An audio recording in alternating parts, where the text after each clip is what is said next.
Candle dies. I scrap the cold stone. Suddenly, a crown is mine, and so is a target. This story builds your inner power, improves your decisions, and helps you lead any room. Watch my summary of Red as Royal Blood by Elizabeth Hart right now, and definitely read this book. Welcome back to the Deep Dive, where we take your source material and plunge into the absolute depths of its complexity. Hey, absolutely. Today, you've brought us a world that is just. Well, it's dripping in deceit, it's shadowed by these ancient, festering grudges, and it all centers on a secret that could shatter a kingdom that is, you find out, built entirely on a lie. And it's a good one. Our source material is Elizabeth Hart's novel, Red as Royal Blood. And our mission for you, the listener, is really essential here. This is not going to be a casual recap. I mean, not at all. No. This is an exhaustive, critical analysis, and it's designed to ensure you understand every single layer of the political architecture, all the hidden histories that are woven into the very fabric of this place, the Kingdom of Lumeria. Every thread. Every single one. Hart has woven this incredibly complex tapestry of court intrigue and, well, we need to unravel it all. We have to focus on the core murder mystery, these really intense character arcs, and the world-shaking revelations that they completely redefine the structure of power in this realm. And that tension is immediate. I mean, it starts literally on the first page. You get these sensory details, the sound of a candle guttering out, the feel of the cold stone of the castle, a torn slip of paper that skates under a door. That immediate sense of dread, of secret movement, that is the psychological engine for the entire story. We begin with Ruby, a maid, who is sneaking out for what she thinks is a clandestine chess game. Right, a secret she's kept for a while. Exactly, it's a routine. But that routine is just violently replaced by the ultimate upheaval. She finds herself a low-born servant, suddenly named the sole heir to a recently murdered king, King Octavius, and trapped in a world of just terrifying hostility. And that abrupt transition is the shock that hooks you. Right. Because one day we see Ruby tying her apron strings in the dark. It's a small, specific detail, but it highlights her ingrained habit of this unseen functional labor. And then, just hours later, her entire life is overturned by a royal edict being read in this solemn, grand throne room. The message that immediately greets her in, I think it's chapter 5, Postmortem, sets the central mission. The note. The note. You are now in danger too. The shadow is dangerous. The answer lies in history. Yeah. This is not a glorious political succession. No, it's a threat. It's a death sentence wrapped in a crown. Yes. And it immediately demands she solve her predecessor's murder while basically standing in the shoes of his next victim. Okay, let's unpack this setup. And I think the best place to start is by defining exactly what kind of fantasy we are actually reading here, because it's not what it seems on the surface. So if you look at the cover, the title Red as Royal Blood, it all strongly suggests, a sweeping, epic high fantasy. That's what you expect. We have castles, kings, nobility. All trappings. All the trappings. But almost immediately, the source text just pivots violently away from those epic expectations. What we're truly dealing with is a highly focused subgenre that is, I think, less about conquering dragons and much more about surviving dinner. That is the perfect way to put it. We really need an exhaustive classification here. Because if you mislabel this genre, you miss the entire point of the novel's structure. Right. So while Lumeria has the aesthetic and, the structural elements of high fantasy, the nobles, the huge castle, a monarchy with absolute power, the mechanics of the narrative are strictly limited to human ambition, political maneuvering, historical manipulation. So we place this squarely in the realm of court intrigue and political thriller. And crucially, it's also what we call low fantasy, or maybe even mystery fantasy, because all the drama relies entirely on lineage, on deception, and the psychological interplay between characters, not magic. That's the key distinction, isn't it? It's the total, almost defiant absence of traditional fantasy elements that defines it. It really is. There are no non-human races, no elves, no dwarves. There are no guilds of wizards, no ancient forgotten gods influencing the plot, no enchanted swords. The only power system available is the absolute power vested in the king, Right. and the ambition and treachery of everyone around him that power creates. And, that absence is such a brilliant structural choice by Hart, because it fundamentally changes the stakes. Oh, so... Well, in classic high fantasy, if the hero is trapped, a powerful spell can get them out. Yeah. Or, a timely intervention by an ally with some kind of magical gift can solve the problem. Right, a deus ex machina. Exactly.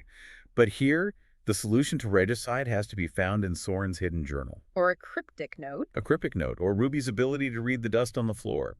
It forces her to rely on observation, on improvisation, and the practical resourcefulness she honed being lowborn. And that is what makes her unique in this setting. I think we need to linger on that concept of court intrigue fantasy for a moment, because this book is just a masterclass in this very specific type of political thriller. We absolutely do. It's a subgenre that often gets overshadowed by the big epic stuff, but when it's done well, it's so much more tense. I agree. In so many fantasy narratives, the heroes are rebels, right? They're trying to overthrow a corrupt monarchy, or they're adventurers seeking a magical artifact. Like the classic quest. The classic quest. Here, the hero is a reluctant royal trying to preserve the monarchy, but she can only do it by purging the deeply ingrained corruption that defines it. So she's an insider and an outsider at the same time. Perfectly put. And this structural choice immediately dictates the tone of the entire book. And that tone is established in, the first 2 chapters? It's just constant dread and tension. The atmosphere is thick with suspicion. The atmospheric setup is essential for managing your expectations as a reader. We are constantly reminded of the chilled stone of the castle, the flickering candlelight, the immediate proximity of death. The thick candle guttering out. Exactly. Or just the paranoia that every single conversation is being overheard. Yeah. Even the simple administrative tasks that are mentioned. Bryson, the steward, is perpetually on a tear about something. Yes. The constant threat of vermin, the rigid schedules, all of it underscores that life, even royal life, is precarious and constantly under threat. That contrast with Ruby's background, it changes the entire perspective of the power structure, which is a major subversion of the trope. It is. A maid sees the dirt. She sees the dust, the cobwebs, the secret passage entrances that are hidden by tapestries. She sees where the true secrets hide, and that is exactly how she survived. Yes, because Ruby is initially invisible. Her own reflection on this is profound. She asks, what's the difference between people only seeing an apron or only seeing a crown? That's such a great line. It is. As a maid, her invisibility lets her observe the truth without being scrutinized. Now, when we look at comparative court intrigue, if you think about, say, historical fiction set in royal courts, we're usually following the noble players. We're privy to their strategy sessions. Right, the view from the top. But Ruby has the ground-level perspective. She knows that someone is always listening. That's a crucial lesson she learned as a maid. And Cedric confirms it early on when he warns her the castle is a den of vipers, lies upon lies. So her perspective is fundamentally hostile to the power she now holds. Yes, and that untrusting nature is precisely what makes her an effective investigator, and eventually an effective ruler. It's not a flaw, it's her greatest strength. It's the democratization of competence, really. The skills you need to survive in the lower strata stealth, observation, recognizing manipulation, are the exact skills needed to survive the highest strata. Meanwhile, the actual noble training seems to only prepare them for, superficial manners and political games that Tareth already controls? They're playing a game where he wrote the rules and owns the board. Yeah. She's not even playing their game. She's playing a different one entirely. The game of survival. Okay, so moving from the atmosphere to the setting itself, Lumeria is structurally defined by its political geography. The central castle complex, it's designed to house both power and punishment, and that design is highly strategic. You can see it in the architecture. The internal layout immediately signals division and stratification. You have the North Tower, where the nobility reside. The clean, well-lit spaces of power. Precisely. And this is contrasted so sharply with the Old Tower, which is largely empty, used for storage, and chillingly as the primary site of punishment and the location of Soren's fatal fall. So it's a monument to their own violence. It is. The fact that the royal family lives in a castle that incorporates a physical representation of their history of violence and decay is highly symbolic of the kingdom itself. And the central section, that houses the royal family, strategically overlooks the road to Riven, Lumeria's busiest port, and the Talus River. This geography matters. It's not just window dressing. Not at all. It ties the aristocracy directly to the kingdom's economic engine. If you control the castle, you control the trade routes and the flow of wealth from the port. Power is literally about position. And then we have the external sites that anchor the kingdom's history of trauma, which are maybe even more crucial than the castle itself. I'd argue they are. You have Riven, the port city where Ruby sneaks out to follow Asher, and she sees the common people for the first time as their queen, not as one of them. A huge moment for her. But the truly critical location is the Reaches. The Reaches are both geographically formidable, this prison and mine complex in the Fortuna Mountains, Yeah. and symbolically devastating. They are critical because they represent the kingdom's enforcement arm. It's where the state mines iron ore, the very material of military might and economic power, and it's where it houses the state's most hated enemy, Garrick Donahue. So they're physically connected. The Reaches represent the kingdom's ability to enforce its accepted narrative of betrayal. The fact that the man who embodies that betrayal is physically bound to the kingdom's source of power, the iron ore, is a powerful metaphor for how the past fuels the present conflict. And that betrayal is the historical trauma that fundamentally shapes Lumeria's instability, the 7 Weeks' War. We need to go into more detail on this war because it's the foundation of Tareth's entire lie. Absolutely. The war is not some glorious memory. It's the definitive political trauma that wounded the kingdom. It was brutal and short-lived, but the consequences were just devastating. It led directly to annexed farmland, widespread economic suffering. And, most critically, the rise of the anti-royalist sentiment that targets Ruby from the moment she's named. King Octavius ended the war by paying off the rival kingdom Castella with a chunk of the southern countryside. Which was seen by the populace as cowardice. Right. Not as a strategic necessity to save lives. It was seen as weak. And this feeds directly into the great betrayer narrative surrounding Lord Garrick Donahue. The sources detail how Garrick, who was the king's closest advisor and friend, allegedly sold Lumeria's troop movements and secrets to Castella. And this act, or this alleged act, provides the foundational distrust for the entire kingdom. The whole edifice of Lumeria's current politics rests on the certainty of Garrick's guilt. He's the ultimate scapegoat. He has to be guilty for the story to make sense. Exactly. The king acted quickly, he imprisoned his friend Garrick, he ended the bloodshed. On the surface, it showed Octavius prioritizing state stability over personal loyalty. But in doing so, he cemented Garrick's infamy as the most hated man in all of Lumeria. So this war history isn't just context. It's the ultimate crucial clue the king leaves behind in that note. The answer lies in history. The answer isn't a secret bloodline. The answer is that the historical record itself is a lie. Let's focus on Ruby before the king's death, just for a moment, to establish the precise status quo that gets so violently disrupted.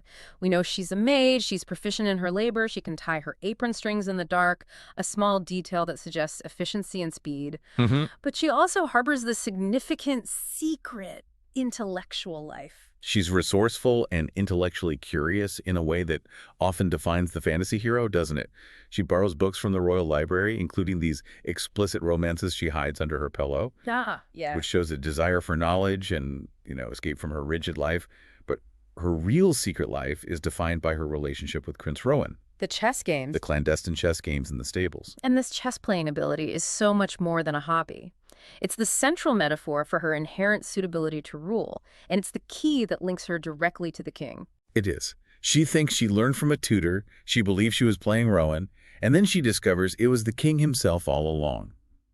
This establishes that Octavius had been grooming her, subtly, without her knowledge, testing her strategic capacity completely outside the purview of the nobility. He saw something in her. He saw everything in her. Then comes the immediate crisis. The king's death in Chapter 3.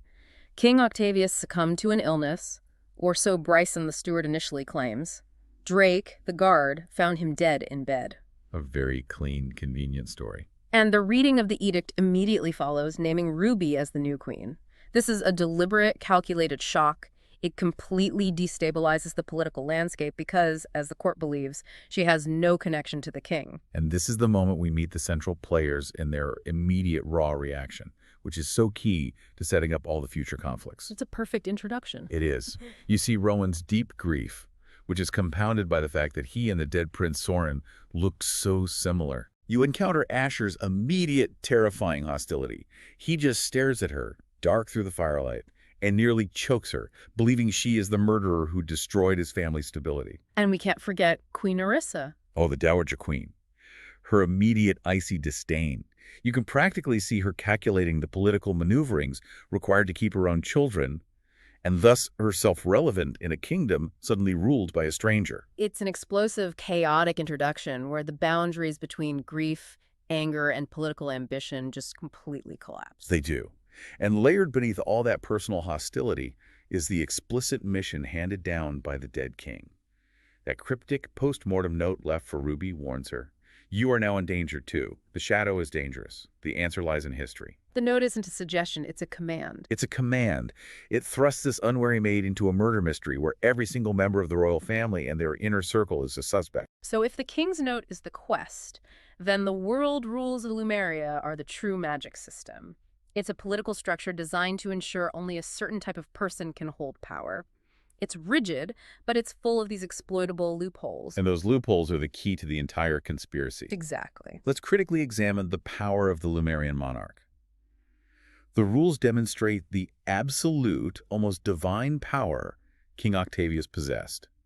His unilateral decision to name an unrelated maid as his heir, disregarding his 4 living children. Rowan, Asher, Belle, and Cedric. It proves he possesses the absolute right of rule.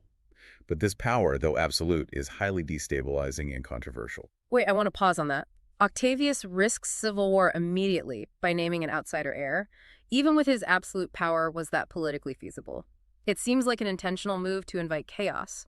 Or maybe he was just deeply confident that the structure of the crown itself could withstand any challenge as long as he enforced a few immediate constraints. That's where the historical precedents become so crucial to justifying the audacity of the edict. The source references 2 crucial precedents. There's Queen Cora, who established the current line, but then there's the wildly destabilizing case of Mad Queen Mildred, The one who named her horse. who famously named her favorite horse as her heir. And that act plunged the kingdom into a devastating war among her 4 lovers. But it proves that the monarch's unilateral will, however absurd, held sway. So there is a precedent for this level of chaos. There is. Octavius's move, though shocking, falls within this established, if volatile, legal framework. That history justifies the extreme constraints that are placed on Ruby immediately following the edict's reading in Chapter 9. The advisors, they immediately enforce the rule requiring a prince consort upon coronation for any female monarch. A rule put in place after Queen Cora to prevent exactly that kind of succession chaos. But here's the political dagger, right? The consort must marry into the former royal family to protect King Octavius's children. This constraint is designed to limit Ruby's power. It's to ensure the bloodline maintains indirect control, regardless of who Octavius actually named. This rule, which was designed for stability, is immediately weaponized for political convenience. And this leads directly to the chilling necessity of the forced betrothal. Lord Stone, Lady Rosalind's father, he casually suggests Rowan makes the most sense. And why Rowan? Because Asher is already betrothed to his daughter, Rosaline. The entire sequence highlights the cold, transactional nature of marriage in this world. Political convenience utterly supersedes personal choice or affection. It's the chilling normalization of marriage as a pure transaction. Rowan is selected not because he's the strongest or the wisest. Or because anyone even likes him. Right. But because he's the most politically available sibling. This just underscores that for the nobility, marriage is never about love. It's about controlling assets, securing political alliances, and preventing rivals from gaining influence. And Ruby is forced onto this political chessboard with the rule, you must marry one of the men who may have just killed your predecessor. It's an impossible position. Now we get to the true rule breaker in the castle system. The network of secret passages. These are not merely architectural features. They are the physical manifestation of institutional deceit. They exist outside the guard's oversight. They are the kingdom's decay made physical. Yes. They represent the internal, hidden world of the royals where accountability and oversight just dissolve. Ruby realizes this when she learns that Nerissa, Cedric, Belle, Asher, and Rowan all had unsupervised access to the king's chambers via these passages. Which means any one of them could have done it. Any one of them could have killed him, as easy as opening a door. The passages are the structural flaw that enables the entire conspiracy. And we get that fantastic small character detail tied to the passages that Ruby, our great observer, picks up on. Rowan, when he's discussing them, he has a specific nervous tell. He taps his fingers rhythmically on the mantle. And this signals to Ruby that he is concealing knowledge, even when he's claiming the passages were just for romantic rendezvous. It's a moment where her maid's eye for detail just trumps his princely attempts at composure. And the hidden architecture enables every single key plot development. Tareth and Nerissa's affair, the siblings' unsupervised access to the king's room, Asher's private movements. Which allows him to sneak into the library to play chess and later follow Ruby. And ultimately, it enables the king's assassination by allowing the killer to bypass Drake, the guard.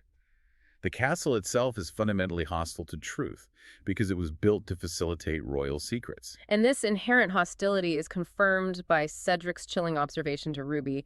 He says, "You shouldn't trust anyone here. The castle is a den of vipers. Lies upon lies." And Ruby, drawing on her maid experience, reflects that someone is always listening.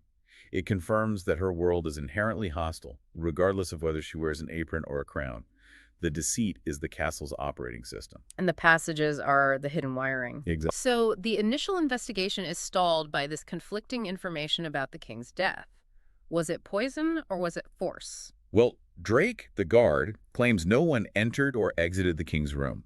That initially pushed the investigation firmly toward a slow-acting toxin delivered internally. But Sir Henry, the royal physician, he dismisses poison as the primary cause. He attributes King Octavius's symptoms, the stomach pain, the fatigue, aversion to light to heart sickness following Soren's death. Which is the official cover story that buys the killer time. It is. He notes that actual regicidal poison would typically exhibit more extreme, acute effects, like endless vomiting or altered consciousness, which the king didn't display. This medical ambiguity is crucial because it keeps the family suspects in the clear, at least initially, and allows the political drama to continue. The plot then immediately escalates to prove the external threat is real, and the means of delivery are terrifyingly internal. The adder attack. The adder attack in Chapter 14, the venomous snake dangling from the bath spigot, it proves two things that are critical to the investigation. What at? First, that threats can be delayed. The snake was planted earlier, not immediately before. Second, and more importantly, that the danger is delivered via the immediate household. It implicates maids like Lissa and Thea, or it proves that Drake's security post was compromised via that fake message. And the adder attack demonstrates Ruby's quick thinking, which was honed by her maid skills. She doesn't just panic. She distracts herself from the shock by focusing on the operational failure. Right, she goes into problem-solving mode. Exactly. She realizes Drake wasn't at his post because he received a fake message claiming Lord Hayes needed him in the Great Hall. This proves the system of oversight was compromised by the killer using an internal messenger or advisor, definitively narrowing the suspects back toward the nobility. The critical reanalysis, the entire investigation, comes with the final shocking revelation, which just redefines the entire history of Lumeria. Tareth, who is Lord Hayes, framed Garrick Donahue 20 years ago and subsequently orchestrated the murders of both King Octavius and Soren. This reveals the ultimate rule of this world. Power resides not with those of royal blood, but with those who meticulously control information and legacy. So Tareth, the king's closest advisor, manipulated the entire history of the 7 Weeks' War and the king's own children to secure his future power. The implication is massive. The political foundation of the entire kingdom, the infamy of Garrick, the death of Soren, the confusion surrounding Octavius's health, it was all Tareth's meticulous, generation-spanning plan. He managed to insert his own bloodline into the very heart of the monarchy. This deep dive truly belongs to the characters, doesn't it? They're all defined by the lies they tell or the truths they seek. Ruby is a phenomenal protagonist, built entirely on subverting the expected chosen one archetype. She really is the maid-turned-queen, a truly unwilling hero. Her internal conflict is laid bare in Chapter 4. She says, "All I want is to clean away that stupid smudge like the maid I actually am." She resists the role of queen. She views the title and its political burdens as a devastating constraint, not some glorious destiny. But she doesn't resist the skills necessary to survive it. And I think this is the crucial point of the subversion. She uses her maid skills, her quiet movement, her ability to observe the dust and footprints on the floor. He insists on delaying the truth, stating, "The not knowing is not nearly as dangerous as knowing." He's playing the long game. He preserves the information until after Ruby's coronation, ensuring Tareth cannot weaponize the secret before she has absolute, unquestionable power as the crowned queen. It's a strategic move of the highest order. So he's not just a noble victim. He's a strategic thinker who understands the necessity of timing and power consolidation.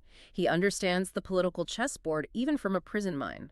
Tareth, panicking after the Reaches trip and realizing Ruby is investigating the past, attempts to force Ruby into a hasty marriage with Cedric. He's hoping to solidify his control over the monarchy through yet another of his true children. This desperation is Tareth's final tactical error. He abandons patience for brute force. And the confrontation culminates when Tareth, as Lord Hayes, locks Ruby in the tower in Chapter 40. This confirms him as the shadow Cedric saw. But this final imprisonment relies on the very architecture of the castle Tareth thought he controlled. Ruby's lowborn skills save her. She doesn't wait for a guard or a rescue. Tips the lock. She picks the lock using a belt-buckle pin and a knife tip, proving her non-royal skills are superior to his noble plotting and confirming her identity as a resourceful, practical queen. The ultimate confirmation, however, is Soren's journal. The final piece of evidence discovered by Ruby and Asher under the floorboards in Soren's room in Chapter 42. And the last entry. The last entry confirms Tareth's paternity and his clear motive for murder. I have Tareth's eyes. It indicates Soren knew Tareth was his father and intended to tell Octavius, leading to Bel killing Soren for fear of scandal. The evidence is now physical, undeniable, and deeply personal. With the evidence secured, Ruby returns to the throne room in Chapter 41. She confronts Tareth, uses the guards, who finally obey the Queen's direct order, a sign of her established authority, and secures his arrest for treason and attempted regicide. The maid, having mastered strategy, observation, and improvisation, has played and won the ultimate game of chess against the Grand Master of Deceit. The narrative success of this book really hinges on exploring these profound themes, doesn't it? Particularly the push and pull between external obligation and internal will. The philosophical undercurrents are just as important as the plot mechanics. Absolutely. And it starts with the conflict of destiny versus choice. Rowan embodies the belief that destiny should always be a choice, which is what motivates his resistance to royal duty. He tells Ruby after his confession, it should have been your choice to become queen. He views the monarchy as a prison of obligation. And his ultimate exile, though painful, is a confirmation of his belief that agency is paramount. It is. Ruby, conversely, repeatedly fights against the roles imposed on her. The maid, the queen, the traitor's daughter, the reluctant fiancé. Her biggest hurdle is accepting that King Octavius decided her destiny, not her own actions. So she's forced to find agency within the roles she didn't choose. Exactly. Her choice becomes not whether to be queen, but what kind of queen to be. And Asher's arc is the most transformative regarding choice. His final realization, to hell with duty, signifies his total rejection of his false, assigned birthright and the required marriage to Rosalind. By choosing to stand with Ruby, he defines their relationship as an act of free will, not political obligation. So the new monarchy is built on this foundation of genuine choice, rejecting the legacy of mandated deceit. It's the essential difference between a monarchy built on obligation, which is the system Tareth created, and a monarchy built on partnership and internal conviction, which is what Ruby and Asher forged. Which brings us to legacy, blood, and character. The core philosophical argument of the book is beautifully encapsulated in Soren's journal and King Octavius's rationale for selecting Ruby. Being king was more about character than blood. This statement justifies Octavius's entire decision and provides the moral compass for the kingdom's future. He bypassed his own children, all of whom were secretly Tareth's corrupt bloodline, in favor of Ruby, the virtuous maid, whose character and innate justice he trusted more than his own family. It suggests that Tareth's obsession with bloodline purity and control ultimately led to his failure because he ignored the very principle of character. And Ruby actively addresses the burden of Garrick's legacy. She doesn't ignore the fact she's the daughter of the great betrayer. Instead, she seeks him out and exonerates him. This act proves her character to herself and implicitly to the kingdom. It demonstrates a commitment to truth that no previous monarch had shown. She chooses to redefine the legacy she inherited. Conversely, Tareth's failure is total. His obsession with establishing his own legacy through the king's children leads him to murder Soren, the one child who truly embodied Octavius's principle of character over blood. So Tareth's pursuit of a false legacy led him to destroy his actual family and expose the decades of deceit, confirming the character, not blood, is the only true measure of worth in Lumeria. And we have to return to the crucial theme of class and perspective, the maid's view. We must. As a maid, Ruby was defined by her power of invisibility. Her reflection on her new status is profound. What's the difference between people only seeing an apron or only seeing a crown? As a maid, she was unseen, which allowed her to observe the truth. As a queen, she is scrutinized, which severely limits her ability to move freely and gather information. Her maid's eye is not just a useful tool, it is a critical governing philosophy. She understands what it's like to work your hands to the bone, and this maid's perspective is institutionalized through Sarah's role. Ruby naming Sarah as an advisor, not just a lady's maid, is a definitive radical break from the traditional isolating royal structure. Sarah, the cook's helper and her friend, will tell Ruby the truth. even the hard truths, emphasizing loyalty and practical perspective over ancient lineage or political leverage. It's a complete democratization of the advisory role, ensuring the new queen never loses touch with the reality of her subjects' lives. She imports the truth of the kitchen into the politics of the throne room. So we've covered the lies, the murders, the secret passages that define the old Lumeria. It's time for the final verdict on the resolution and the lasting legacy of the new Queen Ruby. The conspiracy is comprehensively resolved, isn't it? And justice is delivered in a way that respects the new queen's principles. It is. The guilty are Tareth, who is Lord Hayes, and Princess Belle. Tareth is imprisoned, condemned to serve the same fate he unjustly imposed on Garrick Donahue, a perfect, ironic measure of justice. And Belle, unable to face the truth in her crimes, commits suicide by leaping from the old tower, completing the tragic arc of that deceptive bloodline. The innocent are vindicated. Garrick Donahue is exonerated from the 20-year-old charge of treason. And Rowan is saved from execution. He receives a reduced sentence of 5 years in the Reaches, a measure of mercy offered by Ruby that satisfies justice without succumbing to brutality. This careful balance between justice and mercy is indicative of her leadership style. And Ruby immediately begins her power moves to dismantle the old, corrupt structure.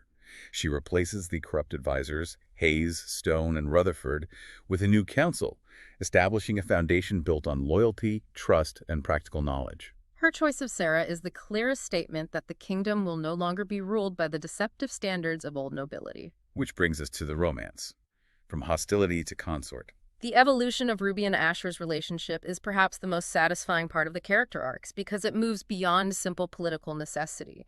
It begins with choking hostility, moves through reluctant protection in the alley and the crypts, and eventually blossoms into this undeniable high-stakes physical and emotional tension. Their connection is rooted in shared survival and a mutual recognition of the truth.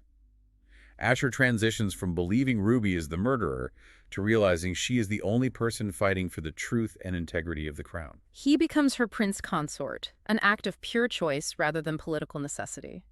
He rejects the duty to Rosaline and chooses the duty to Ruby. And Asher is the ideal complement to Ruby's reign. He embodies the required strength and knowledge of the military and the noble class, but he now serves a queen who explicitly values character over blood. They enter the coronation not as political tools, but as partners who have chosen each other. They unify the kingdom's need for traditional noble support with Ruby's demand for radical honesty. The epilogue scene provides the perfect final image for the book's themes. The chessboard is reset. It symbolizes the new beginning for Lumeria, purged of Tareth's legacy and the pervasive, decades-long lies. And Ruby's final move is symbolic mastery. She picks up the queen piece, places it on Asher's lap, and declares, "I've already won." It signifies her full acceptance of her role, not as a reluctant victim, but as the supreme strategist who mastered the game of power. She owns the crown and the role. And Asher confirms this new partnership. Luckily, this is a game we both get to win.